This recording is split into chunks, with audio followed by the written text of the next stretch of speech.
যদি এই একই ভুল করে থাকেন তাহলেও কিন্তু আপনার হাতে চলে আসতে পারে কয়েকদিনের মধ্যে লিগ্যাল নোটিশ। এবং আজকের ভিডিওটা সম্পূর্ণ স্কিপ ছাড়া দেখুন, কারণ হয়তো আপনি এই সেম ভুল করে থাকছেন।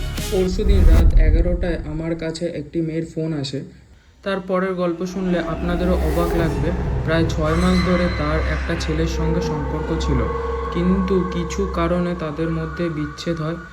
রাগের মাথায় ছেলেটি যা করে বসে তা শুনলে হয়তো আপনাদের মাথায় হাত দিতে হবে। একটি ফোন নাম্বার ব্যবহার করে মেয়েটিকে একটি লিগ্যাল নোটিশ পাঠায়।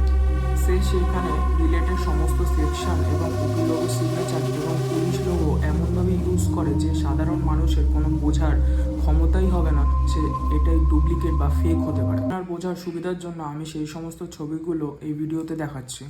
যদি ডিমান্ড নোটিশ আসে তাহলে সেটি উকিলবাবু পাঠাবে, পুলিশ নয়।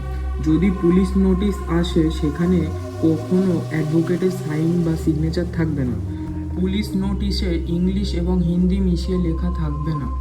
আসল নোটিশে অবশ্যই কেস রেফারেন্স নাম্বার বা কমপ্লেন নাম্বার থাকবে। সবথেকে মজার ব্যাপার হলো যে সেকশন দিয়ে চার্জ করা হয়েছে সেটি আসলে শুধুমাত্র মহিলাদের সুরক্ষার জন্য, যাতে তারা কোনো ধরনের মলেস্টেশনের থেকে বাঁচতে পারে।